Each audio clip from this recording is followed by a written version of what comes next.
제1장 소름 끼치는 성경 구절. 나에게 주여 주여 하고 부르는 자마다 다 천국에 들어가는 것이 아니요 하늘에 계신 나의 아버지의 뜻을 행하는 자라야 되느니라. 그날에 많은 사람들이 나에게 주여 주여 우리가 주의 이름으로 예언하지 아니하였으며 주의 이름으로 마귀들을 쫓아내지 아니하였으며 주의 이름으로 많은 경이로운 일들을 행하지 아니하였나이까 라고 말하리니, 그때 내가 그들에게 분명히 말하되 나는 너희를 전혀 알지 못하니 너희 불법을 행하는 자들아 내게서 떠나가라 고 하리라. 마태복음 7장 21에서 23절. 성경에는 끔찍한, 다시 말해서 정말 무섭고 아주 역겹고 너무나 부정적인 내용이 많이 나오지만 현대 기독교는 그런 사실을 인정하지 않고 거부하며 말하려 하지도 않는다. 현대 기독교인을 대표하는 사람들은 주로 기독교 라디오 방송에 나오는 출연자들이다. 대부분이 늘 한편으로 치우치고 기울어진 예수님을 믿으며 그 예수님은 항상 사랑, 사랑, 사랑이다. 미국은 중증 상사병을 앓고 있다. 당신도 충분히 사랑받지 못한다고 느낄지 모르겠으나 여하튼 이 나라 전체가 사랑에 목을 메고 있다. 현 시대의 발상은 모조리 사랑이고 미움이 없다. 즉 문제도 없고 곤란도 없다. 오로지 사랑, 사랑, 사랑, 사랑뿐이다. 물론 하나님께서는 사랑이시다. 요한일서 4장 8절. 그러나 동시에 소멸케 하는 불이시기도 하다. 히브리서 12장 29절. 그런데도 미국의 하나님, 아니 미국 기독교인 대다수가 말하는 하나님은 중심에서 벗어나 한쪽으로 쏠려 있다. 그러나 모두를 사랑하고 그것도 똑같이 사랑하는 하나님이라면 그 존재는 정상이 아니다. 하나님께서는 그런 분이 아니시다. 하나님께서는 진리, 영예, 아름다움, 충성을 사랑하시듯 증오, 잔인, 사악, 부패, 불결, 죄, 도착, 왜곡, 가학을 사랑하지 않으신다. 만약 하나님이라는 존재가 양쪽을 같은 방식으로 사랑한다면 그는 사기꾼이지 하나님이 아니다. 아멘, 아멘, 아멘. 나는 이렇게 말하는데 전혀 거리낌이 없다. 듣는 당신이야 염려스럽겠지만 나는 조금도 신경 쓰지 않는다. 이렇게 말하기까지 충분히 생각했기 때문이다. 즉석에서 떠드는 말이 아니라 62년간 지켜봐 왔다. 사람들은 양다리 걸치기를 좋아해서 분명한 표현을 꺼리는데 방금 내가 한 말은 명확하다는 점이 문제라면 문제다. 성경에는 무서운 내용이 가득한데도 평균에 속하는 기도인은 그런 사실조차 모른다. 요한복음 8장에 무엇이 나오는지 아는가? 왜 모르는가? 마태복음 23장, 25장에는 어디 그뿐인가? 요한복음 8장 44절은 하나님께서 모두의 하나님은 아니시라는 사실을, 마태복음 11장 25절은 하나님께서 고등교육을 받아 똑똑하다는 부류에게 무엇인가를 숨기신다는 사실을 말씀해 주신다. 마태복음 11장 27절에서는 예수님께서 자신을 모르고는 하나님을 알 수 없다고 하셨다. 그러니 마호메트와 마리아는 자격이 없다. 마태복음 23장은 어찌나 악랄하게 비판하는지 그 열기에 화상을 입을 정도이고 위대한 증오 문학 중에서도 역작이다. 못 믿겠는가? 직접 읽어보라. 마태복음 23장 전체가 미움, 미움, 미움으로 가득 차 있다.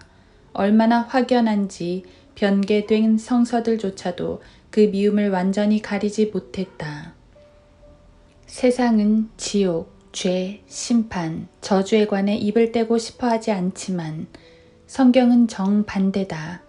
세상은 긍정을 원하지만 그런 바람은 현실과 거리가 멀므로 반드시 균형을 잡아야 한다. 치우침이 없으신 하나님께서는 어떤 면에서도 틀리시지 않고 모든 면에서 온전하시다. 본문을 다시 읽어보자. 나에게 주여, 주여 하고 부르는 자마다 다 천국에 들어가는 것이 아니요 하늘에 계신 나의 아버지의 뜻을 행하는 자라야 되느니라.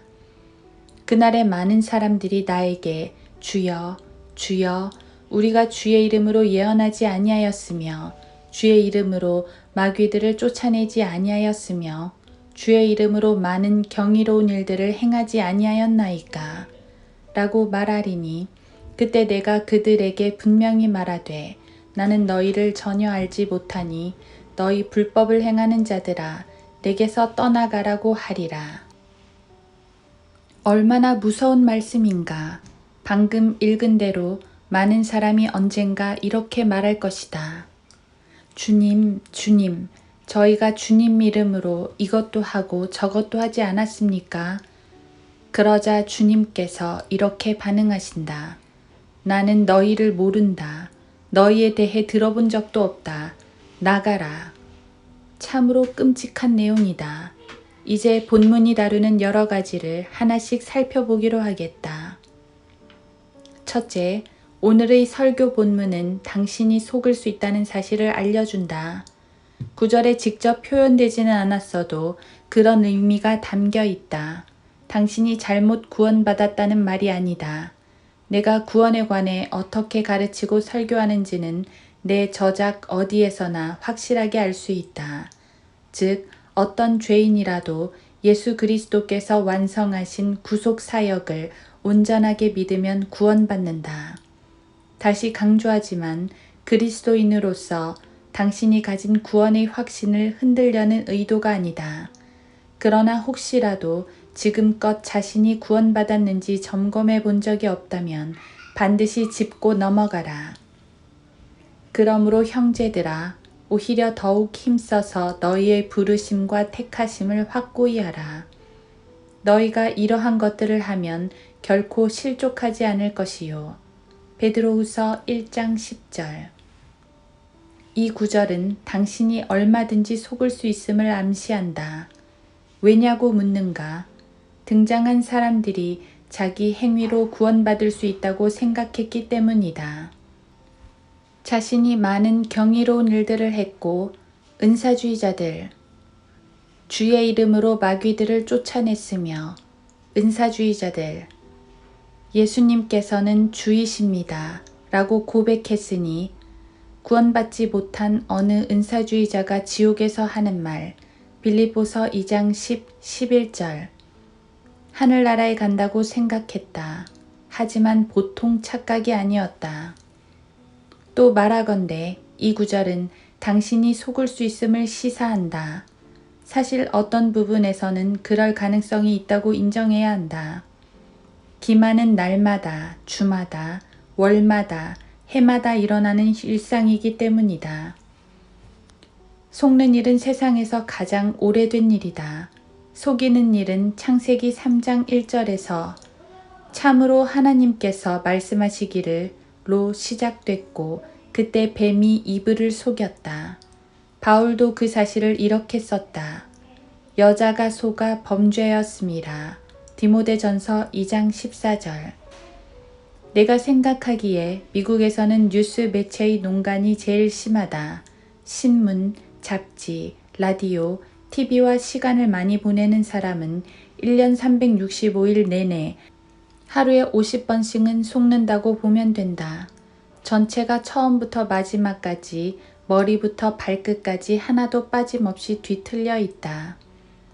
당신도 자신이 무엇인가를 잘못 알 수 있다는 점을 인정하지 않는가? 한 번은 안약이 필요해서 약품 상자를 열어서는 병 모양이 똑같은 접착제를 안약으로 착각해 눈에 떨어뜨린 적이 있다. 내가 비명을 지르며 펄쩍 뛰지 않았겠는가? 속은 것이다. 하지만 상비약통에서 독약을 꺼내서는 제산제나 진통제쯤으로 여기는 일들이 흔하다. 이탈리아에서 몇 해 전에 무슨 일이 있었는지 아는가? 판매 중이던 어떤 포도주를 보건당국에서 분석한 결과 30%가 소 피였음이 드러났다. 그것도 10년씩이나 그렇게 팔았으니 그 포도주를 산 사람들은 모두가 하나같이 속은 것이다. 기만당할 수 있다. 병원에서 근무하는 지체들은 잘 알 텐데 수혈 과정에서 착오가 생기면 그 결말은 돌이킬 수가 없다. 의료인이야 그럴 의도가 전혀 없었겠지만 어쨌든 속으면 그런 사고가 일어난다. 얼마든지 속아 넘어갈 가능성이 있는 것이다. 40년쯤 된 일인데 텍사스주 휴스턴에서 남자아이들 23명이 살해당했다. 딘 코를이라는 살인마가 아이들을 속여서 죽인 뒤 비닐에 넣어 휴스턴의 어느 해안에 묻었고 거기서 사체들이 발견됐다. 코를은 23명보다 더 죽였을 것이다. 소년들은 살해되기 전에 고문 수준의 폭행과 강간을 당했다. 결국 공범이 코를을 권총으로 쏴 죽였고 코를이 무슨 짓을 했는지 밝히면서 사건의 전모가 드러났다.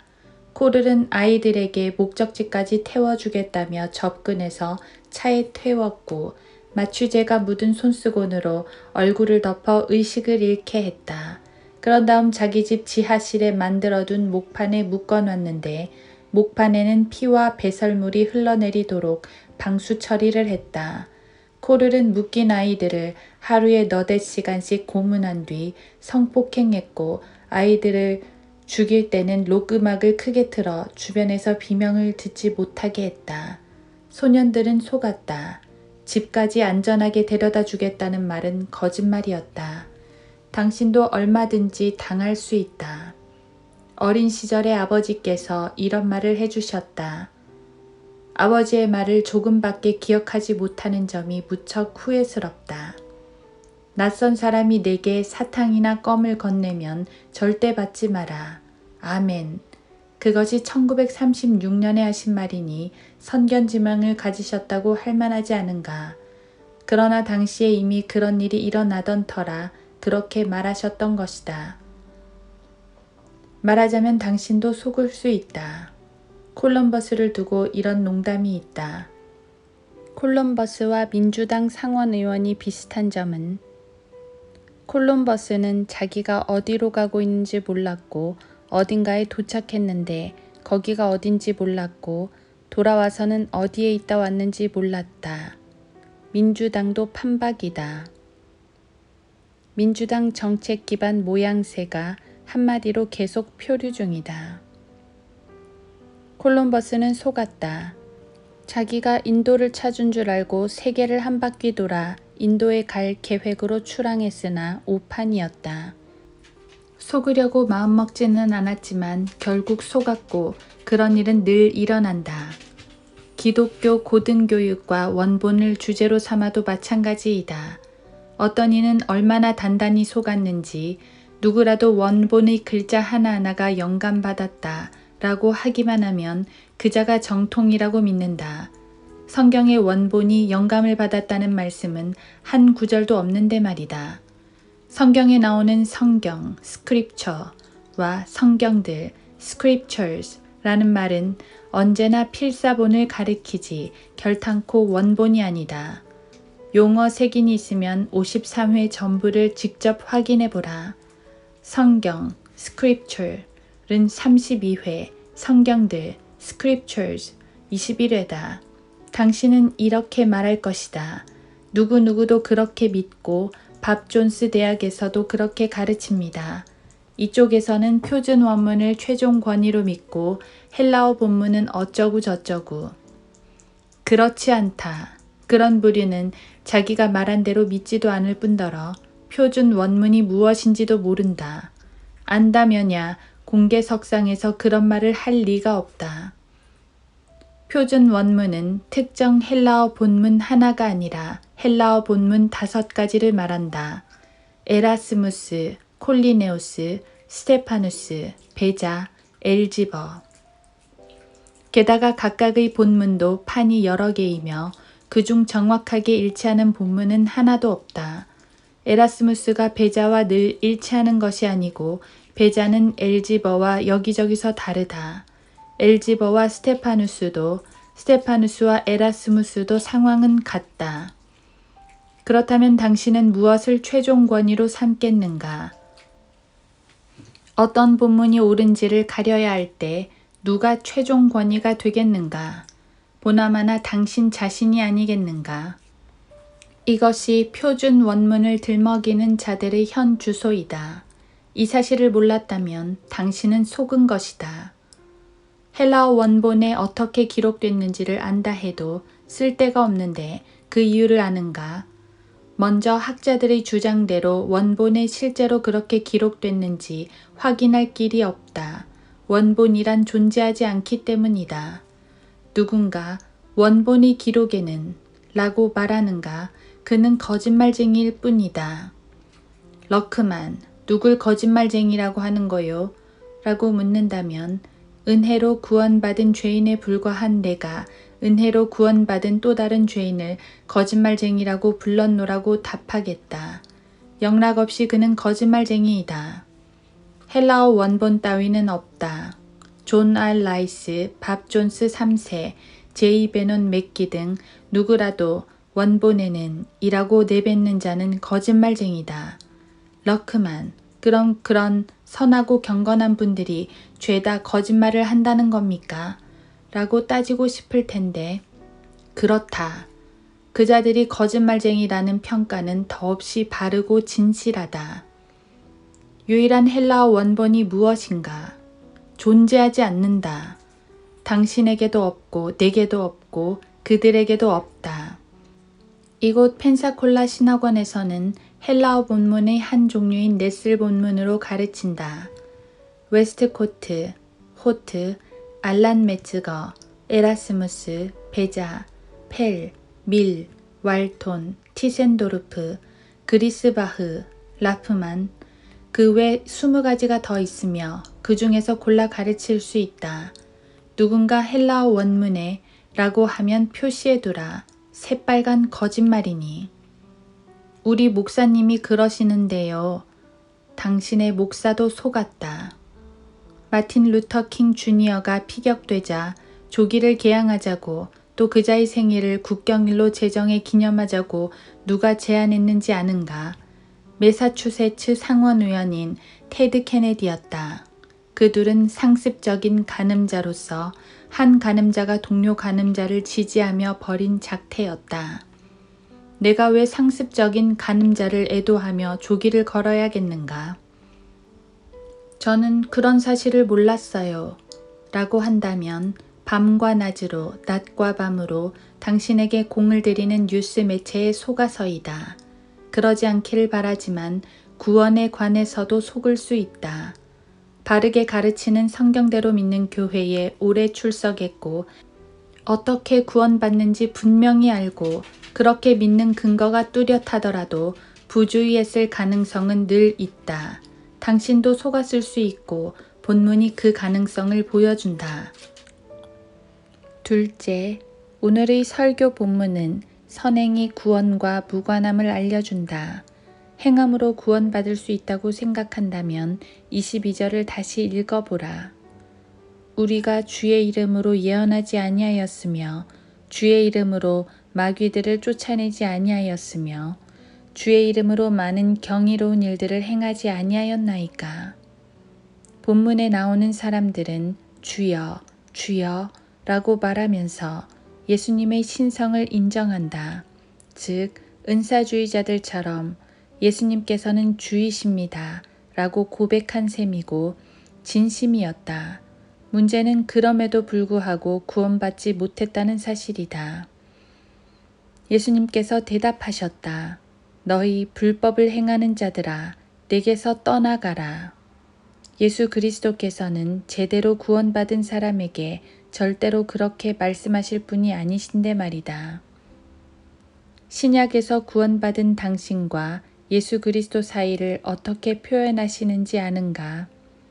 이는 우리가 그의 몸과 그의 살과 그의 뼈의 지체임이라. 에베소서 5장 30절. 당신이 구원받고 거듭났으면 당신은 예수 그리스도의 몸의 일부분이기에 예수님께서는 당신에게 나는 너희를 전혀 알지 못하니 라고 말씀하실 수 없다. 어떻게 자기 몸의 한 부분을 전혀 모른다고 하시겠는가? 당신은 그의 살과 그의 뼈의 지체이다. 당신이 구원받고도 그 구원을 잃어버려 지옥에 갈 가능성이 있다면 예수님께서는 다시 십자가에 못 박히셔야 할 것이다. 예수님께서 다시 우리의 허물로 인하여 상처를 입으셔야 하고 다시 우리의 죄악으로 인하여 상하셔야 하며 다시 우리의 화평을 위한 징계를 받으셔야 하고 다시 그가 맞은 채찍으로 우리가 치유돼야 한다. 이사야 53장 5절. 구원받은 후에 지옥에 갈 수 있다면 하나님께서 그리스도의 몸 일부를 떼내셔야 하는데 그럴 일은 없다. 살이 뜯기고 떨어지는 일은 이미 갈보리에서 일어났으므로 다시는 상처를 입고 갈기갈기 찢어지시지 않는다. 본문은 선행이 구원의 수단으로서 무효함을 알려준다. 이 시대에는 결코 행함으로 구원받을 수 없다. 에베소서 2장 8, 9절. 예수 그리스도께서 죄인들을 구원하시려고 세상에 오셨기 때문이다. 디모데전서 1장 15절. 예수님께서는 당신을 구원하러 오셨지 무엇을 나누려고 오시지 않았다. 나는 나눈다는 말을 싫어한다. 나눈다는 말은 당신이 한 부분을 갖고 다른 누군가가 나머지를 갖는다는 뜻이다. 예수님께서는 당신의 죄를 나누기 위해서가 아니라 그 죄를 짊어지려고 오셨다. 당신의 죄 중 어느 부분은 예수님께서 짊어지시고 나머지는 당신이 짊어지는 그런 것은 없다. 당신은 예수님과 어떤 부분도 나누지 않으며 예수님께서 짐 전부를 짊어지신다. 보라, 세상 죄를 제거하는 하나님의 어린 양이라. 요한복음 1장 29절. 당신이 선행으로 하늘나라에 간다면 거기서 희귀종이 될 것이다. 이 시대 성도라면 예수 그리스도께서 흘리신 피를 믿고 은혜로 구원받아 하늘나라에 들어가는데 당신만 자신이 얼마나 선하게 살아왔는지를 자랑하며 거기 있을 테니 말이다. 하늘나라에서 성도들은 이렇게 찬양할 것이다. 나의 죄를 씻기는 예수의 피밖에 없네. 또 우리를 사랑하시어 자신의 피로 우리들의 죄들에서 우리를 씻기셨다고 외칠 것이다. 요한계시록 1장 5절. 그러나 진정한 괴짜인 당신만 혼자 이렇게 노래할 것이다. 모든 영광을 침례탕에, 모든 영광을 나의 선행에, 모든 영광을 내가 도운 사람들에게, 모든 영광을 내가 기부한 성금에 돌리네. 예수님께서 말씀하셨다. 양우리의 문으로 들어가지 아니하고 다른 길로 넘어 들어가는 자는 도둑이요 강도라. 요한복음 10장 1절. 19세기의 한 설교자가 이 구절을 읽고 구원받았는데 어느 날 꾼 꿈이 계기가 됐고 내용은 이렇다. 그가 죽어서 사다리를 오르는 중이었는데 전신이 아프도록 계속 올라가는데도 끝이 보이질 않는다. 더 이상 오를 수 없는 지경에 이르러 포기하려던 차에 가까스로 꼭대기 문 앞에 다다라 문을 열고 하늘나라에 발을 들였다. 그러자 천사장 미카엘이 바로 앞에 서서 물었다. 너는 누구냐? 저는 그리스도인입니다. 여기는 어떻게 올라왔지? 이 사다리로요. 그런데 미카엘이 예수님을 가리키면서 그 누구라도 저 길이 아닌 다른 길로 올라오면 그는 도둑이요 강도다 라고 하면서 그 설교자를 집어들어 불못으로 던져버렸다. 당신의 노력으로 하늘나라에 올라갈 수 없다. 나는 길이요 진리요 생명이라. 나로 말미암지 않고는 아버지께로 올 사람이 아무도 없느니라. 요한복음 14장 6절. 바로 이것이 관건이고 행함으로 구원받을 가능성을 무효로 만든다. 오리어리 부인의 소가 각등을 차서 넘어뜨린 사고를 시작으로 시카고 전체가 잿더미로 변했고 이재민들은 생필품 꾸러미를 지원받았다. 그 안에는 음식, 옷 등이 들어있었으며 겉에는 이런 글귀가 붙었다. 화재로 모든 것을 잃은 이재민에게 드리는 위문품. 당신이 불에 타지도 않고 누군가가 지옥에서 영원히 탈 위험도 없는데 왜 예수님께서 십자가에서 죽으셔야 했겠는가? 사도행전 2장 31절 말씀이다. 주의 혼이 지옥에 버려지지 아니하였으며 또 주의 육신도 썩어짐을 보지 아니하였다는 것이라. 예수님께서 당신 때문에 지옥에 가셨고 또한 모든 고초를 겪으셨다. 자, 당신이 위태롭지 않은데 예수님께서 무슨 이유로 그러셨겠는가? 사람들은 정말 웃긴다. 구원받으려면 이렇게 해야 한다, 저렇게 해야 한다, 말들이 많다. 그러나 행함으로 구원받을 수 있다면 예수님께서 십자가에서 죽으실 필요가 없었다. 마호메트나 교황처럼 당신이 고안한 방법대로 행한다면 하늘나라에 갈 것이다. 그러나 이 점을 생각해 본 적 있는가?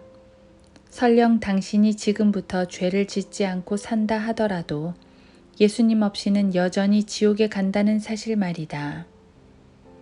양심의 가책을 받아 오늘 밤에 이렇게 결심했다고 치자. 좋아. 앞으로 다시는 죄를 짓지 않겠어. 이건 이렇게 바로잡고 저건 저렇게 바꾸고 베풀고 예배에 꼬박꼬박 참석하고 성경 읽고 매일 기도도 드려야지. 이젠 바람 피우지 말자. 술과 담배도 끊고 남은 생을 순결하게 죄짓지 않고 살 테다. 이 결심이 실행 가능하고 이보다 더 잘할 수 있다 하더라도 과거에 지은 죄는 어쩔 셈인가? 누군가는 갚아야 하는데 누가 한단 말인가? 성경은 예수님께서 죗값을 모두 치르셨다고 말씀하신다. 이는 성경대로 그리스도께서 우리의 죄들로 인하여 죽으시고 장사되셨다가 성경대로 셋째 날에 다시 살아나셔서 고린도전서 15장 3, 4절. 사람들은 하나님께서 왜 사람이 영원토록 불타게 하시는 거죠? 라고 묻는데 큰 죄악을 저지르지 않은 다음에서야 그러실 리가 있겠는가? 앞서 말했듯 사람들은 생각이 없고 스스로를 점검하지 않는다. 하나님께서 왜 사람이 영원히 불타도록 허락하셨냐고. 그만한 벌을 받아 마땅한 죄를 지었기 때문이다. 하나님께서 살인자에게는 그런 판결을 내리시지 않는다. 모세는 이집트인을 죽여서 모래 속에 감췄지만 지옥에 가지 않았다. 출애굽기 2장 12절. 간음했다고 지옥에 보내시지도 않는다. 간음한 다윗은 하늘나라에 갔다. 빈집털이, 사기, 횡령, 납치, 거짓말, 욕설, 살인, 도둑질과 같은 죄로는 지옥에 보내시지 않는다. 그럼 어떤 죄목으로 지옥에 보내시겠는가? 그것은 극악한 죄임이 틀림이 없다. 이 부분과 관련해 성경은 이렇게 말씀하신다. 예수님께서 부활하신 이후 구원받지 못한 유대인의 상태를 보여주시면서 말이다. 이는 그들이 하나님의 의를 모르고 자기들의 의를 세우려 함으로써 그들 스스로 하나님의 의에 복종치 아니하였음이니라. 그리스도께서는 믿는 모든 사람에게 의가 되시고자 율법의 끝이 되셨느니라. 로마서 10장 3, 4절. 바울은 사람이 지옥에 던져지는 죄가 하나님의 의를 거절한 죄라고 밝힌다. 하나님의 의는 한 사람 예수 그리스도로 인격화됐으며 그분께서 하나님의 의이시다. 당신이 예수 그리스도를 거절한 순간 무슨 일을 저질렀는지 아는가? 자신의 의로 하나님의 의에 대항한 것이다. 하나님, 내 의가 하나님의 의보다 더 옳습니다. 라든가, 전 그런 생각은 하지도 않아요. 라며 항변해도 상황은 달라지지 않는다. 방금 인용한 로마서 10장 3, 4절을 건성으로 읽었는가? 이는 그들이 하나님의 의, 예수 그리스도를 모르고 자기들의 의를 세우려 함으로써 그들 스스로 하나님의 의, 예수 그리스도에 복종치 아니하였음이니라. 하나님의 의이신 예수 그리스도를 거부하고 무엇을 신뢰하겠다는 말인가? 바로 자신의 의이며 그것이 당신의 영혼을 결정한다. 즉 당신과 같은 사람이 아닌 바로 하나님께 맞선 죄라는 뜻이다.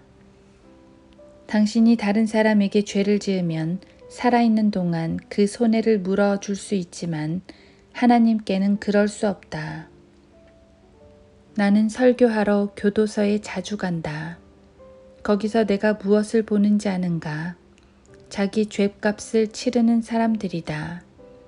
누구에게 지은 죄냐고? 다른 사람에게다.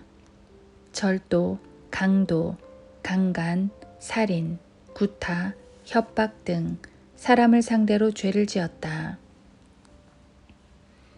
그러나 하나님께 짓는 죄에 대해서는 엘리가 이렇게 말했다. 한 사람이 다른 사람에게 죄를 지으면 재판관이 그를 판단할 것이나 사람이 주를 거역하여 죄를 지으면 누가 그를 위하여 간청하겠느냐. 사무엘상 2장 25절. 신약에서는 이렇게 말씀하신다. 하나님은 한 분이시요 하나님과 사람 사이의 중보자도 한 분이시니 곧 사람이신 그리스도 예수시라. 디모데전서 2장 5절. 당신이 예수 그리스도를 구세주로 영접하지 않으면 당신을 위해 간청해 줄 존재가 아무도 없다.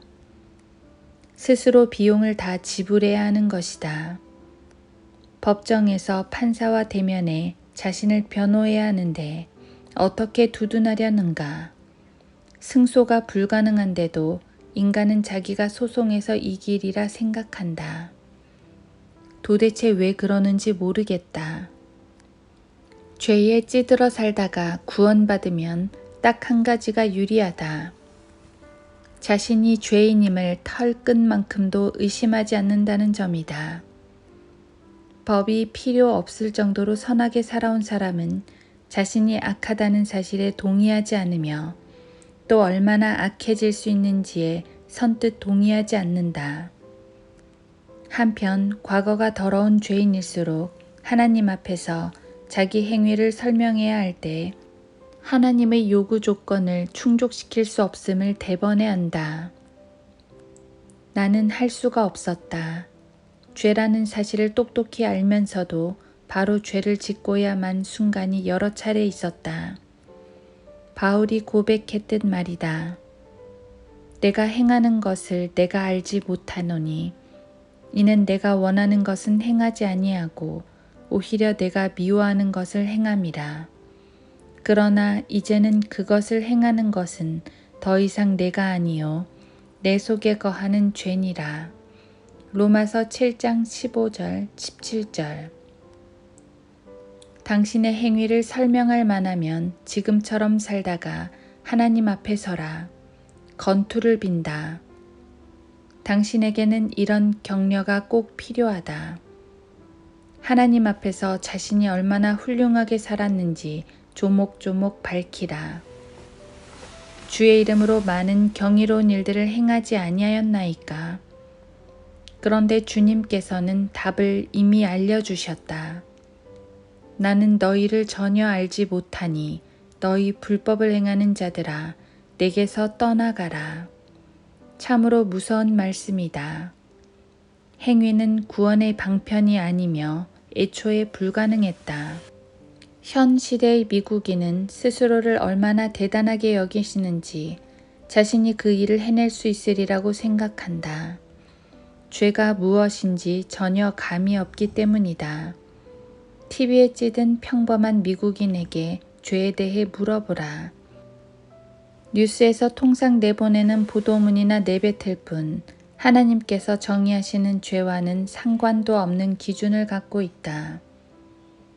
동성애자 가두행진 참가자에게 가서 동성애가 죄냐고 묻는다고 하자 동성애자는 성도착을 눈꽃만큼도 죄로 여기지 않는다.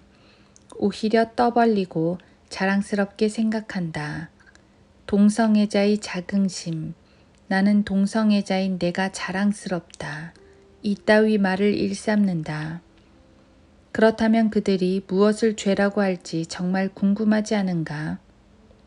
동성애가 죄가 아니라면 무엇이 죄일까? 당신이 그들을 좋아하지 않고 그들이 하는 일을 인정하거나 지지하지 않는다면 당신이 바로 대역죄인인 것이다. 더없이 이상하지 않은가? 그 이유가 로마서 1장 32절에 나오는데 그런 죄를 짓는 것만으로는 성에 차지 않아서 이런 일을 행하는 자들을 좋게 여기기까지 하는 것이다. 이 말씀대로 그들은 동성애를 전혀 죄라고 생각하지 않는다. 오히려 으스대면서 대만족을 느끼다 못해 가두행진을 벌이며 축하한다. 하나님 앞에서 자신이 한 일이 옳음을 설명해야 하는 순간을 조금도 걱정하지 않는다. 셋째, 오늘의 설교 본문, 너희의 부르심과 택하심을 확고히 하라. 베드로후서 1장 10절은 말씀이 얼마나 강력하게 필요한지 알려준다. 당신이 얼마든지 속을 수 있으니 말이다. 뉴올리언스주의 L.R. 쉘턴이라고 하는 지독한 칼빈주의자가 있다. 쉘턴은 설교한 지 25년이 지나서야 자신이 구원받지 않았음을 깨닫고 구원받았다고 한다. 플로리다주 밀턴에서도 한 목사 부자가 같은 고백을 했다. 그런 자들은 당신이 구원받았다는 사실을 의심하게 만드는데 평생을 쓰기 때문에 그들과 어울리다 보면 당신도 결국 이렇게 말하기에 이른다. 내가 그때 구원받은 줄 알았는데 진짜가 아니었어. 참으로 우습지 않은가? 25년씩이나 아니 그 이상 설교를 해오다가 처음에 예수님을 영접했을 때 자신이 제대로 구원받지 않았다는 사실을 깨닫다니. 특히나 이상한 부분은 바르게 구원받고서 그 즉시 설교했다는 점이다. 성경은 초신자가 설교자로 적합지 않다고 말씀하신다. 디모데전서 3장 6절. 구원받은 지 2-3달 된 사람을 목사로 세우지 않는다는 상식도 모르는가? 처음 25년을 속았는데 이어지는 25년은 속지 않으리라고 누가 보장하겠는가? 구원받지 못한 채 20년에서 25년을 설교하는 경우가 더러 있기는 하지만 단연코 흔치 않다. 내가 회개하지 않았고 하나님께서도 내게 회개를 주시지 않았다는 생각이 느닷없이 들었어요. 그제야 진심으로 회개를 했죠. 요즘은 이런 경험이 없으면 구원받았다고 쳐주지도 않는다. 복음 전파자 중 몇몇도 입만 열면 이런 식으로 말한다. 나는 구원받고 이러이러한 것을 그만뒀다. 당신이 여전히 그런 죄를 짓고 있다면 구원받았다고 하지 말라. 나같이 변화가 있어야지. 그렇지 않으면 잘못 구원받은 것이다. 그 자들은 온 나라를 휘젓고 다니며 설교단을 차지해서는 예배실을 가득 메운 회중이 자신의 구원을 의심하게 한 다음 다시 고백하게 하거나 구원받은 여부조차 모르게 만들어버린다. 하지만 그런 짓은 허풍일 뿐이다. 본문은 재차 너희 부르심과 택하심을 확고히 할 필요가 있다고 강조한다. 혼란에 빠지지 않으려면 당신이 택하심을 받았다는 사실을 알아야 한다. 칼빈의 5대 핵심 강령에 따라 무조건적인 선택을 믿는 사람 중에 많은 수가 자신이 선택받았는지 그렇지 않은지를 모른다. L.R. 쉘턴의 아들이 펜사콜라에서 사역할 때 펜사콜라 성경신학원에서 그를 초청해 칼빈주의자가 정확히 무엇을 믿는지 한번 들어보았다.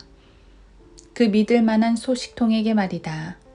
그런데 질의응답을 시작한 지 얼마 지나지 않아 그 친구는 자신이 오지 말아야 할 곳에 왔음을 감지했다. 무엇보다 어떻게 구원받으셨는지 말씀해 주십시오. 라는 요청에 묵묵부답이었다.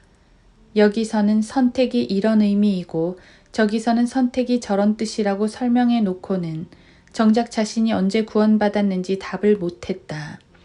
그가 어물쩍 넘어가려고 하자 다른 학생이 같은 질문을 했으나 역시 언제 어떻게 구원받았는지 설명하지 못했다. 강단에 서서 주권적 선택, 하나님의 은혜, 주권적 은혜 등에 대해 계속 웅얼댔다. 자신을 지옥으로 갈 불쌍한 죄인으로 보지 못하면, 자신이 지옥을 채우기에 합당하다는 점을 모른다면, 오 하나님, 저는 응당 지옥에 가야 합니다. 하나님의 주권적 은혜가 당신을 뒤덮으면 성령님으로 거듭나고 회개해서 예수님을 구세주로 영접하는 것입니다. 하지만 당신의 의지로가 아니라 하나님께서 선한 뜻을 가지고서 당신 안에서 일하시는 것입니다. 어쩌고 저쩌고. 그는 우리 학생들에게 경건하게 들리나 쓸데없는 말만 쏟아낼 뿐 자신이 언제 어떻게 예수님을 자신의 구주로 받아들였는지 말하지 않았다. 극단적 칼빈주의자는 극단적 알미니안주의와 맞닿는다. 무슨 말인가 하니 극단적 칼빈주의식으로 당신이 나처럼 살면 당신도 선택받은 것이다 라고 하면 이는 알미니안주의이지 칼빈주의가 아니다. 상대의 행위를 근거로 구원받은 유무를 판단하다니 가당찮다. 그런 자들이 내는 열매라고는 구원을 의심하게 해서 다시 구원받게 만드는 재탕일 뿐이다. 미국에는 그런 자들이 차고 넘친다. 그런데 구원받지 못했으면서도 속아서 구원받았다고 착각하고 지내는 경우가 실제로 간혹 있기는 하다. 한 번은 엘라베마주 모빌에서 모임을 가졌고 모두에게 유익한 시간이었다.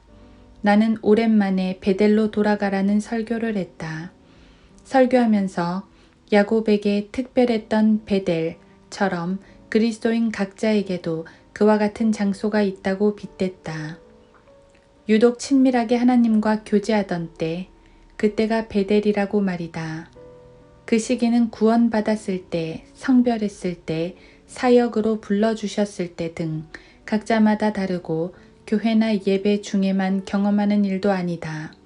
어쨌든 베델로 돌아가서 새롭게 자신을 드리라. 자신이 구원받았던 그곳으로 돌아가라. 베델로 돌아가라며 설교를 마쳤고 그날 한두 사람이 구원받았다. 그날 한 집사 내외도 참석했다.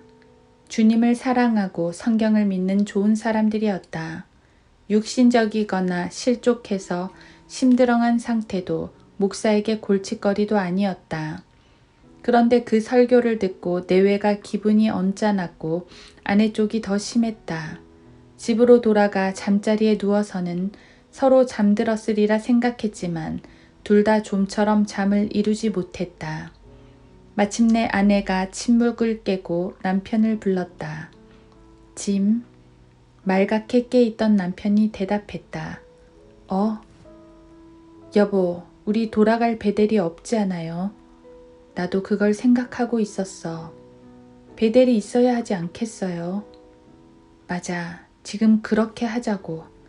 그들은 곧바로 침대 밖으로 나와 무릎을 꿇고 영접 기도를 드렸으며 그 자리에서 구원받았다.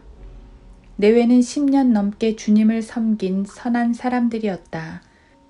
당신도 그런 상황을 겪을 수 있다.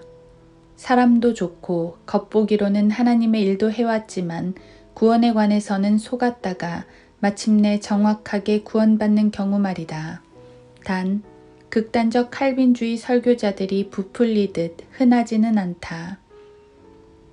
주의해서 당신의 경험을 점검해 보면서 스스로에게 물어보라. 내가 언제 예수님을 구주로 마음에 받아들였지? 언제부터 내 의를 붙들지 않고 예수님의 의를 신뢰했지? 진정으로 구원받았는지는 이런 방법으로 알 수 있다. 벌써 몇 번 강조한 듯한데 예수님을 당신의 구주로 믿은 시점과 장소를 손가락으로 가리킬 수 없다면 지금을 그 순간으로 만들라. 고린도후서 6장 2절. 예전이든 최근이든 상관없다. 예수님께서 흘리신 피가 없으면 지옥의 대기자라는 사실을 깨닫고 지옥으로 향하던 죄인으로서 예수님 앞에 나아와 예수님께서 당신의 혼을 구원하시기 위해 하신 일을 믿었던 때, 그 순간이 언제인가? 그때 당신이 구원받은 것이다. 구원받기 전이나 직후 혹은 훨씬 나중에라도 아니면 구원받던 순간에 평상시와 다른 뭔가를 느낄 수도 있다. 느낌은 얼마든지 다양할 수 있지만 그런 느낌만으로는 구원받지 못한다. 구원은 느낌으로 받지 않는다. 주여, 주여, 우리가 주의 이름으로 예언하지 아니하였으며 주의 이름으로 마귀들을 쫓아내지 아니하였으며 주의 이름으로 많은 경이로운 일들을 행하지 아니하였나이까. 이런 행함으로 구원받을 수도 없다. 오직 자신의 의가 아니라 예수님의 의를 신뢰하는 바로 그 순간에 구원받는 것이다. 한국 전쟁 당시 잭 카일즈는 낙하산 부대 소속으로 현지가 아닌 미국에서 군복무 중이었다. 병사들은 각자 임무나 일하는 시간이 달랐으며 그 중에 낙하산 포장 업무도 있었다. 포장 작업은 늘 둘이 한 조를 이뤄 서로 맞은편에서 일했고 포장이 끝나면 낙하산마다 도장을 찍는 방식으로 작업자의 이름을 남겼다. 사고 발생 시 작업자를 추적하기 위한 장치였다. 한 번은 수천의 관중이 지켜보고 장군과 고위 간부급이 참석한 가운데 낙하산 시범이 있었다. 얼마가 지났을까? 대원 수십 명이 무리를 이뤄 비행기에서 뛰어내리는 순서에서 낙하산 하나가 펴지지 않아 대원 한 명이 지상으로 곤두박질 치기 시작했다. 약 300m 상공에서 줄 같은 것이 나왔지만 대원을 감쌀 뿐 낙하산이 열리지는 않아 결국 끔찍하게 죽음을 맞이했다. 모든 차들이 사고 지점으로 달려갔고 즉시 원인 조사에 들어갔다. 하일즈는 열리지 않는 낙하산을 보면서 오 주님, 제가 포장한 낙하산이 아니기를 바랍니다. 제 이름을 찾아낼 거예요. 라며 마음을 졸였다. 조사 결과 낙하산에는 하일즈 목사와 한 조에서 근무했던 동료 작업자의 이름이 찍혀 있었다. 작업 당사자가 자기 이름을 보자 울며 절규했다. 아, 더 주의했더라면, 더 주의했더라면. 그는 작업일 전날 늦게 자는 바람에 다음날 낙하산을 포장하면서 커피로 졸음을 쫓았다고 한다. 긴장해서 든 딴 생각을 해서든 부주의로 인해 다른 대원을 죽인 셈이다. 불못에 떨어지는 종말을 맞으며 당신이 예수님께 이런 말씀을 듣지 않기를 바란다. 내게서 떠나 마귀와 그의 천사들을 위하여 준비한 영원한 불 속으로 들어가라. 마태복음 25장 41절. 더 주의했더라면, 더 주의했더라면 이라고 외치며 지옥에서 끝나지 않기를 바란다. 어떤 변명도 소용없다. 마음을 기울여 당신을 점검해보라. 구원받았는지가 의심스럽다면 주님께 그대로 아뢰라. 제가 예수님을 구주로 영접한 적이 없다면 지금 그렇게 하겠습니다. 그런 다음 달력에 표시하거나 성경의 날짜와 시간을 쓰라. 나중에 기억이 가물거리거나 옳지 않은 생각에 휩싸이거든 그 기록을 보라. 사탄이 괴롭힐 때는 여길 봐. 나는 이날 이 시간에 내가 아는 최선을 다해 예수님께 갔고 내가 아는 최선의 방법으로 예수님을 신뢰했다. 이보다 더 잘할 수는 없다. 내 일에 참견 마라. 난 지금 행복하게 잘 지내고 있으니 라고 받아치라. 이것은 내가 쓰는 방법이며 나는 사탄과 논쟁하지 않는다. 나보다 더 똑똑한 존재이기에 그래봐야 승산이 없다. 사탄이 내가 구원받은 사실을 헤집으면 나는 그냥 상관 마, 잘 지내니까 라고 응수할 뿐이다. 넌 지옥에 갈 거다 라고 하면 좋아, 내가 거기 도착하면 그때 보자고 라며 일축한다. 너는 내가 받은 구원을 흔들 수 없어. 나는 돌아가서 또다시 내 의를 신뢰하지 않아. 이제 그 정도는 알고 있다고. 나는 예수님의 피와 의에만 내 소망을 두고 굳건한 반석이신 예수님 위에 서 있단 말이야. 당신이 구원받으면서 어떻게 했는지 점검하라. 너희의 부르심과 택하심을 확고히 하라. 엘라베마주 어디선가 2, 3일간 태풍이 이어지다 잦아들었다. 그러자 어부 몇 명이 평소 그들이 즐겨 다니던 낚시터로 향했다. 동이 트기 전에 길을 나섰고 가던 중에 교량 유실이라는 간판이 보였다. 3km 전방에 있던 다리가 무너진 모양이었다. 한 어부가 일행에게 태풍 때 그랬던 거니까 지금은 괜찮겠지. 계속 가자. 라고 했다. 안내를 무시한 어부들이 어떤 광경을 맞닥뜨렸으리라 생각하는가. 경고대로 다리는 흔적도 없었다. 하는 수 없이 고물차를 돌려 털털거리며 되돌아가는데 앞서 본 안내판의 뒷면이 보였다. 거기 이렇게 쓰여 있었다. 거봐, 내가 뭐라고 했어? 백보자 심판에서 지옥의 최후를 맞으며 그리스도인에게 이런 말을 듣지 말라. 거봐, 내가 뭐라고 했어? 너희 부르심과 택하심을 확고히 하라. 럭크만, 죽음, 지옥, 죽으면 지옥에 간다. 이런 소리 좀 그만해요. 당신이 죽음을 멈출 수만 있다면 나도 당장 그만둡니다. 하나님께서 영원한 죽음을 말씀하시니 마음이 불편한가? 그렇다면 그 말씀을 바꾸겠다고 말씀드리라. 없애달라고 요청드리라. 성경은 내가 쓰지 않았다. 나는 사람이 지옥에 간다는 내용으로 책을 쓰고 싶지도 않고 그럴 생각도 없다. 왜 나 자신을 저주하겠는가? 자기를 저주하려는 사람이 어디 있는가? 내가 성경의 저자라면 다음 구절을 쓰지 않았을 것이다. 가장 좋은 상태에 있는 모든 사람도 다 헛될 뿐이니이다. 시편 39편 5절. 이 구절도 마찬가지이다. 선을 행하고 죄를 짓지 아니하는 의인은 땅 위에 한 명도 없느니라. 전도서 7장 20절. 솔직히 주 위에 선량한 사람은 많지 않은가? 최악의 상태라면 모를까? 가장 좋은 상태라니. 하지만 그렇게 기록하셨다. 당신은 세심하게 모든 부분을 확인해야 한다. 자신이 예수님 안에 있는지 확실히 해두라. 예수 그리스도께서 너희 안에 계신 것을 스스로 알지 못하느냐? 그렇지 못하면 너희는 버림받은 자들이라. 고린도후서 13장 5절. 구원받았다고 생각하는데 예수 그리스도 안에 있다는 사실은 모르겠는가? 갈라디아서 2장 20절 참조. 모르겠는 이유가 구원받지 않아서인가?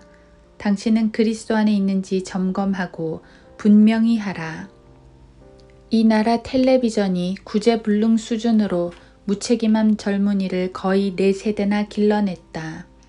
아이들은 마음대로 살고 이기적이며 정신에 문제가 있다. 일을 처리할 줄도, 지시를 수행할 줄도, 현실을 대면할 줄도 모른다. 이런 양상은 부주의가 원인이고 아이들은 아무것도 점검하지 않는다. 넷째, 오늘의 설교 본문은 영원한 형벌이 확실하다고 못을 박는다. 지옥은 확실한 곳이며 누군가는 하늘나라가 아니라 지옥에 갈 수 있다. 자유주의자는 하나님께서 자신의 자녀 누구도 지옥에 보내시지 않는다고 말하기를 좋아하는데 그 말이 맞기는 하다. 하지만 본문에서 어떤 사람은 지옥으로 보내신다. 즉, 모두가 하나님의 자녀는 아니라는 뜻이다. 하나님께서 인류의 아버지시고 인류는 한 형제다 라는 말은 성경에 없다. 하나님께서는 천사들의 아버지시고 욥기 38장 7절, 아담의 아버지시고 누가복음 3장 38절, 이스라엘 민족의 아버지시고 출애굽기 4장 22절, 예수 그리스도의 아버지이시고 요한복음 3장 16절, 그리스도 안에 있는 믿는 자의 아버지이시다. 요한복음 1장 12절. 천사들과 아담의 경우는 직접 만드셨기에 아버지이시고 이스라엘은 개인이 아니라 민족 단위로 하나님의 아들이다. 예수 그리스도만이 하나님께서 육신을 입혀 낳으신 아들이시다. 칼빈주의자는 하나님께서 예수님을 영원 전에 영원히 낳으셨다고 가르치지만 틀렸다. 당신도 예수님 안에 있는 그리스도인이면 하나님께서 당신의 아버지시다. 왜냐하면 당신이 영적으로 독생자 안에 있기 때문이다. 하지만 그 외에는 어느 누구의 아버지도 아니시라고 성경이 말씀하신다.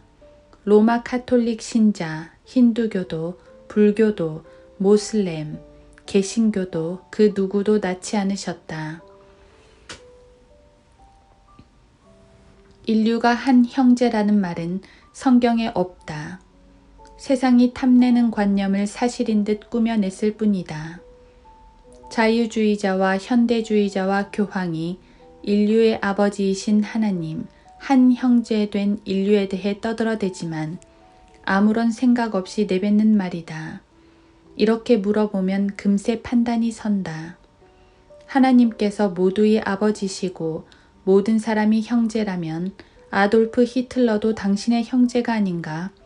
사담 후세인, 오사마 빈 라덴은 어떠한가? 그런데 그토록 사랑스러운 형제라면서 왜 죽이려고 혈안인가? 사람들은 억지라고 항변한다. 정말 하나님께서 모두의 하나님이시고 모두가 한 형제라면 글자 그대로 모두의 아버지셔야 하지 당신의 기준에 맞는 사람만이 아버지일 수는 없다. 그분은 짐 존스의 아버지, 조셉 스탈린의 아버지, 마오쩌둥의 아버지, 마르퀴드 드 사드의 아버지시다. 하나님께서는 그런 분이시다. 하나님께서 모두의 아버지시라는 쪽에 서는 순간 당신은 편애할 수 없는 것이다. 본문은 형벌이 영원히 지속됨을 입증한다. 상황을 바꿔 하나님께서 예수 그리스도 밖에서 당신의 아버지시라면 지옥에 가지 않는다는 보장이 있을까? 당신이 유대인이라면 그렇지도 않다. 에프라임은 하나님께서 나의 사랑하는 아들이라고 부르셨지만 예레미야 31장 20절 에프라임이 우상들과 연합하였으니 그를 내버려 두라고도 말씀하셨기 때문이다. 호세아 4장 17절 예수님께서도 이렇게 말씀하셨다. 또 내가 너희에게 말하노니 많은 사람들이 동과 서에서 와서 아브라함과 이삭과 야곱과 더불어 천국에 앉으려니와 그 왕국의 자녀들은 바깥 흑암에 던져져서 거기에서 울며 이를 갈고 있을 것이라. 마태복음 8장 11, 12절 이스라엘 민족 안에는 구원받지 않은 유대인도 있으며 그 개인은 하나님의 아들이 아니다.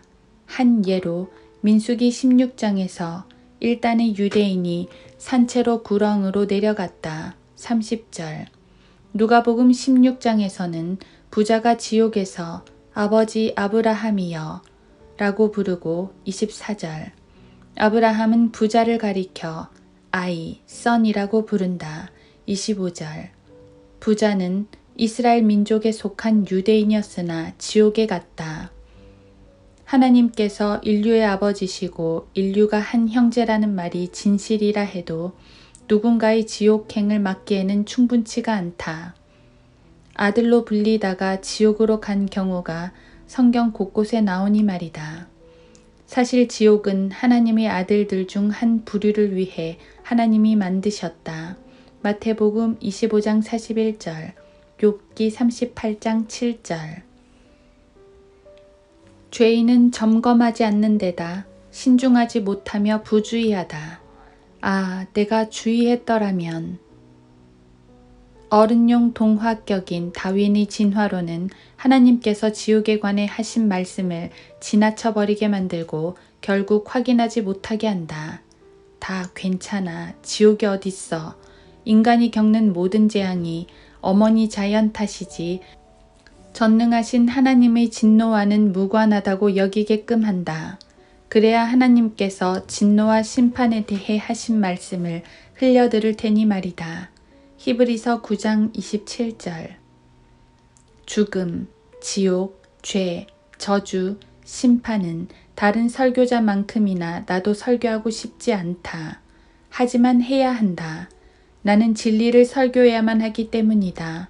하나님께서 당신을 설교자로 부르셨다면 이 한 가지 사실만은 분명하다. 즉, 당신은 진리를 설교해야 한다. 나도 사람들과 농담을 주고받으며 주변을 유쾌하게 만드는 재주가 누구 못지 않다. 나는 88의 나이에도 아직도 농담을 모아서 성경 안에 넣어둔다. 성경 여기저기를 넘기다 보면 500개도 넘는 농담과 100개 정도의 만화가 있다. 그렇지만 심판 때에 구원받지 못한 죄인이 지옥으로 떨어지면서 나를 가리키며 이렇게 말하지는 못한다. 러크만, 내가 지옥에 가는 건 당신 탓이야. 내게 솔직하게 말해주지 않았잖아. 그림으로 재미있게 해주고 깔깔대기는 했지만 경고는 하지 않았어. 그들이 내게 그런 말을 할 수는 없다. 당신의 지인 중에 웃고 농담하면서 즐겁게 시간을 보낼 줄 아는 사람만큼이나 나도 그런 사람이다. 하지만 심판의 순간에 나를 가리키면서 내게 경고하지 않았어. 내게 말해주지 않았다고 라고 말할 수 없다. 나는 경고했다. 알려도 줬다. 경고하고 경고하고 또 경고했다. 그렇게 하는 내가 싫고 미워도 어쩔 수 없다. 나도 하나님께 설명드려야 하기 때문이다. 하늘나라에서 하나님께 이렇게 평가받을 사람은 없다.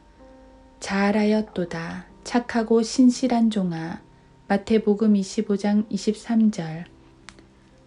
네가 땅에서 사는 동안 사람들에게 웃음과 즐길거리를 주었구나.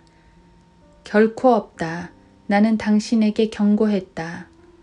나는 구원받은 이후 그리스도인 설교자로서 62년간 사람들에게 경고해왔다. 당신이 설교자로 부르심을 받았다면 당신도 그렇게 해야 한다. 주님은 에스겔에게 말씀하셨다.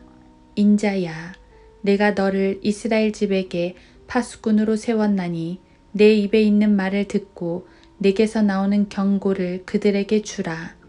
에스겔 3장 17절. 파수꾼으로서 심판이 다가온다고 경고해야 한다. 아무도 심판받는 자리에서 내게로 와 이렇게 말하지 못한다. 당신이 내게 해준 말이라고는 나눔, 보살핌, 사랑, 빌리 그레이엄, 척 스윈돌처럼 듣기 좋은 말 일색이었지.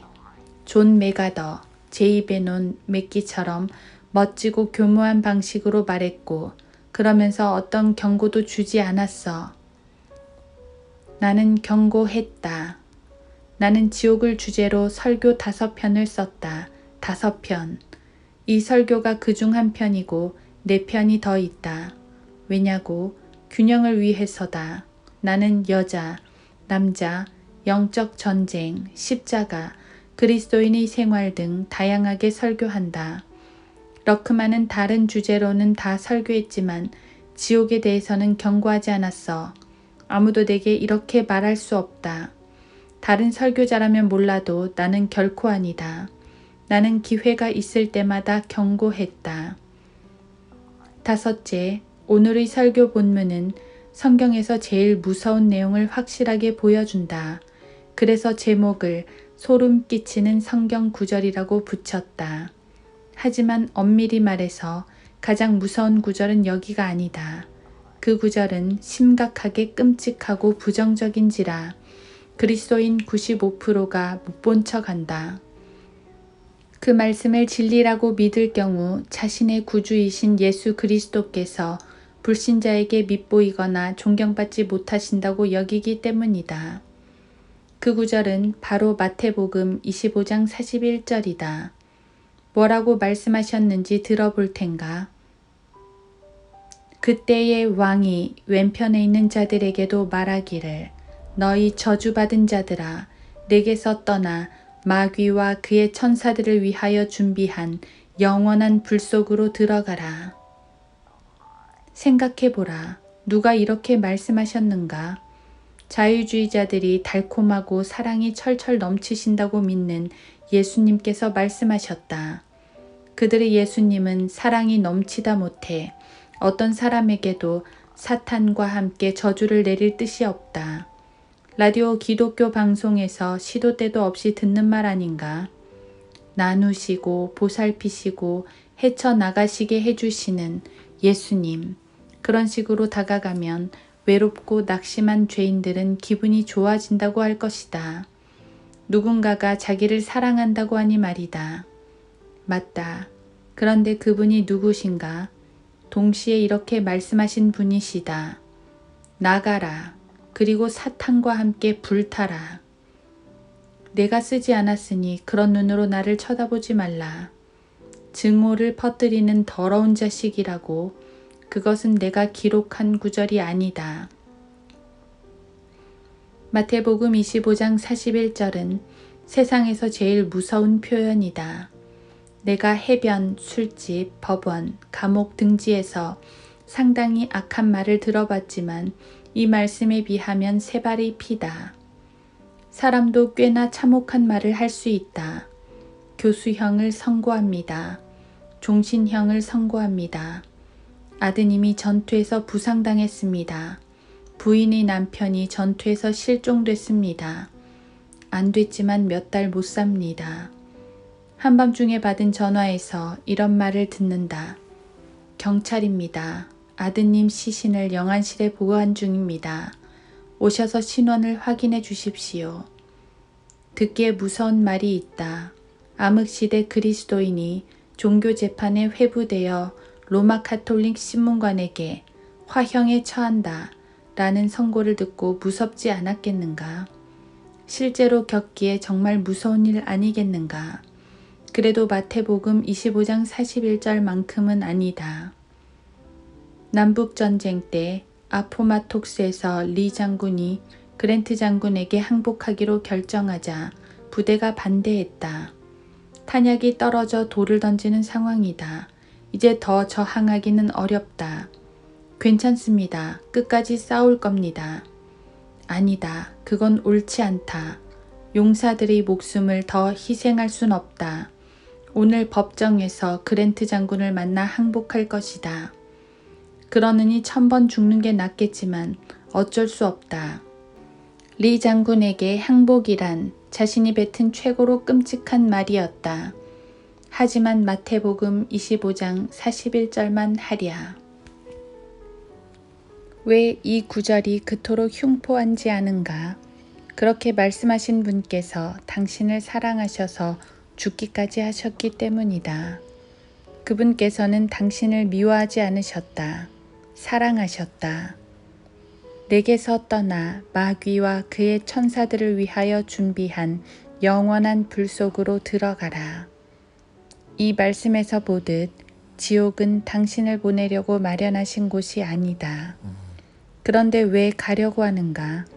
보통 부끄러운 일이 아니다. 지옥에 가는 수치야말로 창피 중에 창피다.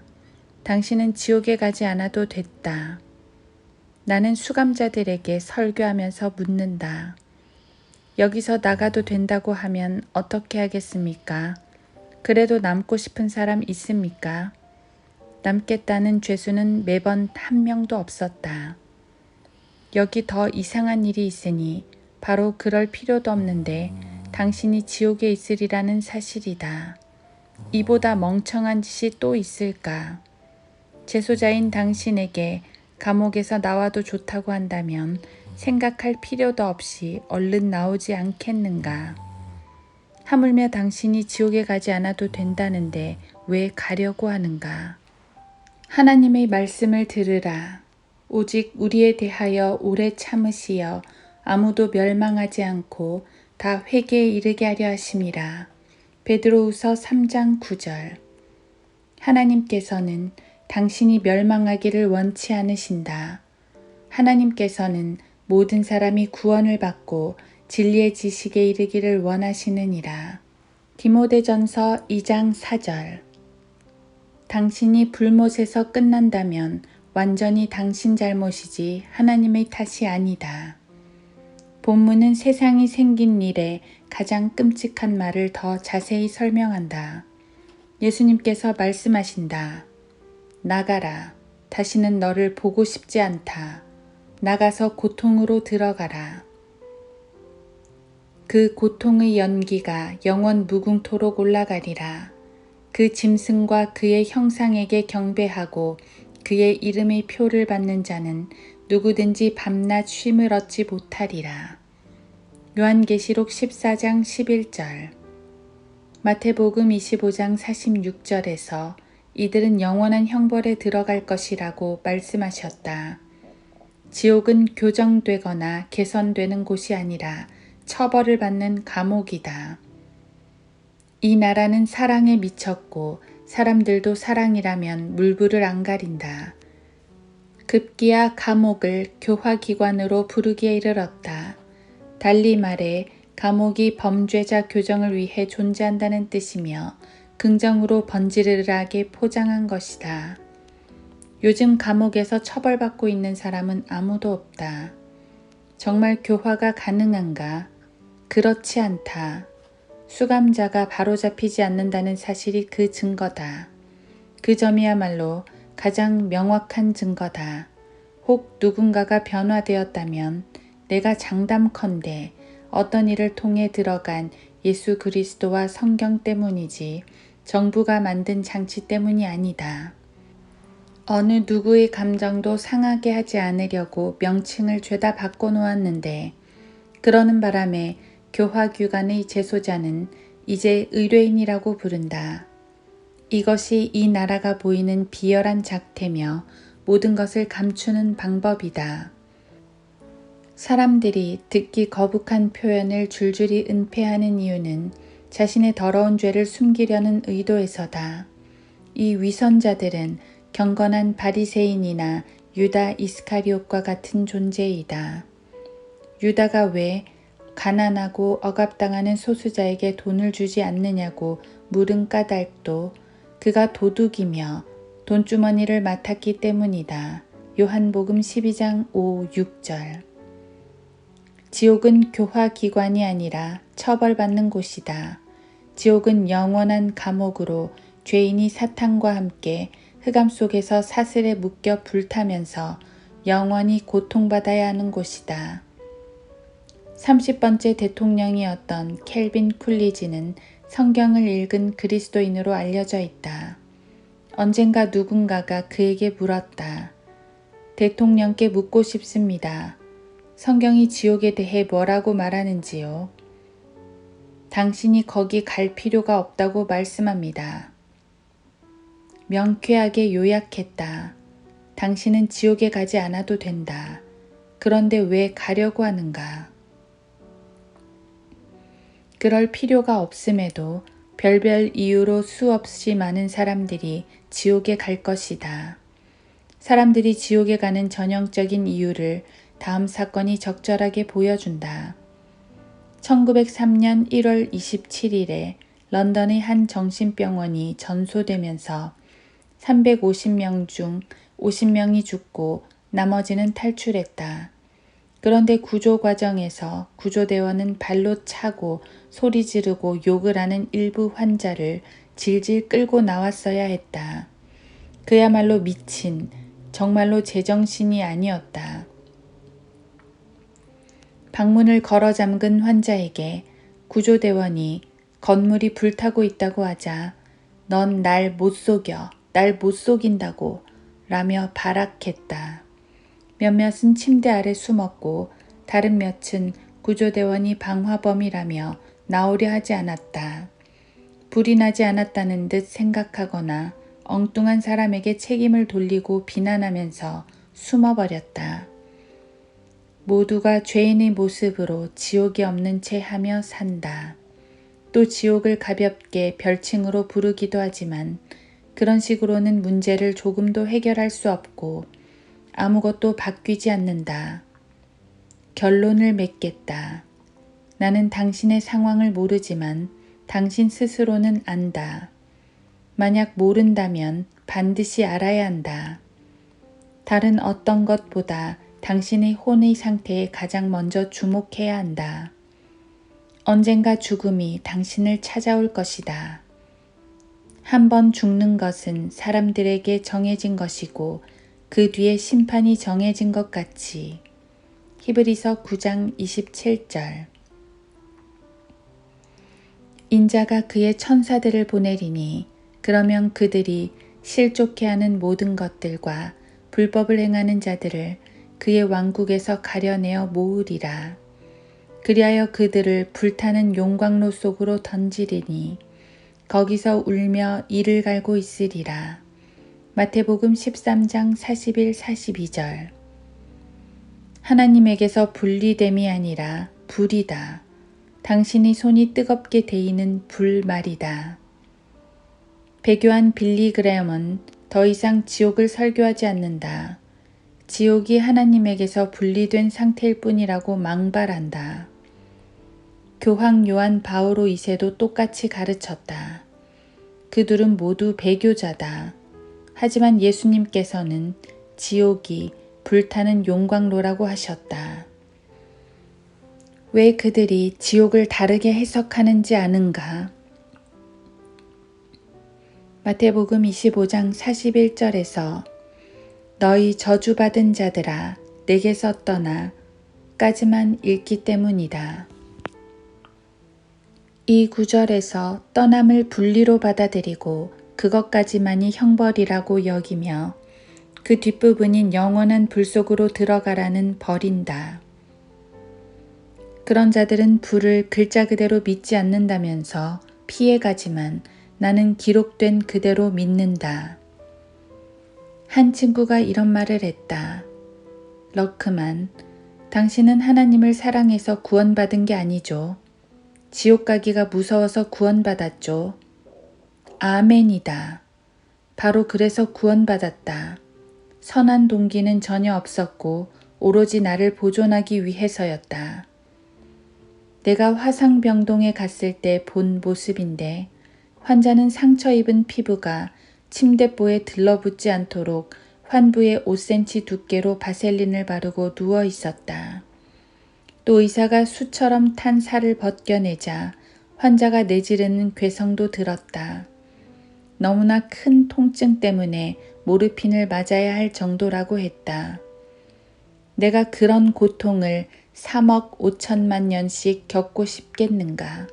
절대로 아니다. 나는 겁쟁이다. 나갈래요. 꺼내주세요. 수년 전 별칭이 킹피쉬였던 루이 넬슨이 루이지애나주 주지사 자리에 있었다. 그러다 1935년 9월 10일 국회의사당으로 출근하던 길에 바이스라는 의사의 저격으로 살해당했다. 그 사건은 로버트 케네디 경우처럼 뭔가 석연치가 않았다. 어쨌거나 그 주지사는 죽기 전날 밤 시내의 한 호텔에서 묵었다. 다음날 아침 그가 나오자 로비는 취재진과 서명을 받으려는 인파로 북새통이었다. 주지사가 가까스로 택시 쪽으로 빠져나가고 있을 때 루이지애나에서 오랫동안 가깝게 지내던 친구 하나가 그를 만나려고 사람들을 비집고 들어오는 중이었다. 그 농부는 종이 한 장을 흔들며 소리쳤다. 루이, 잠깐만. 루이, 자네가 알아야 할 소식이 있어. 이건 중요한 일이야. 루이, 5분만 시간을 내줘. 주지사는 그 친구에게 눈길도 주지 않은 채 말했다. 친구, 네가 예수님이라도 5분을 낼 수가 없어. 그리고는 택시를 타고 떠났다. 그 말이 그가 공개석상에서 한 마지막 말이 될 줄이야. 물론 응급실 의사들에게 몇 마디 더 했겠지만 대중이 들은 마지막 말은 친구, 네가 예수님이라도 5분을 낼 수가 없어 였다. 루이 넬슨은 하늘에 가서 주 하나님께 5분보다 더 긴 시간을 내드렸을 것이다. 당신이 여기서 사는 동안에 예수 그리스도께 약간의 시간도 드리지 않는다면 올라가서는 당신 시간의 전부를 드려야 할 것이다. 구원받았는가? 당신이 구원받았음을 알겠는가? 죽어서 어디로 가는지 아는가? 이 문제를 두고 도박하지 말라. 러크만, 만약에 당신이 틀렸으면요? 글쎄, 내가 틀렸을지라도 나는 최소한 당신만큼은 잘 살고 있다. 아니, 아마 더 잘 살고 있을 것이다. 내가 그리스도인으로서 살아온 생은 구원받지 못한 죄인으로 살았을 때보다 100배는 더 행복했다. 그때는 영락없는 내리막 인생이었는데 지금은 앞서고 있다. 마지막으로 나도 하나 묻겠다. 만일 이것이 진실이라면 성경이 지옥에 대해 하신 말씀 하나하나가 다 진리라면 어쩔 셈인가? 당신은 한번 생각해 볼게요. 가 아니라 안전이 우선이죠. 라고 반응해야 하지 않겠는가?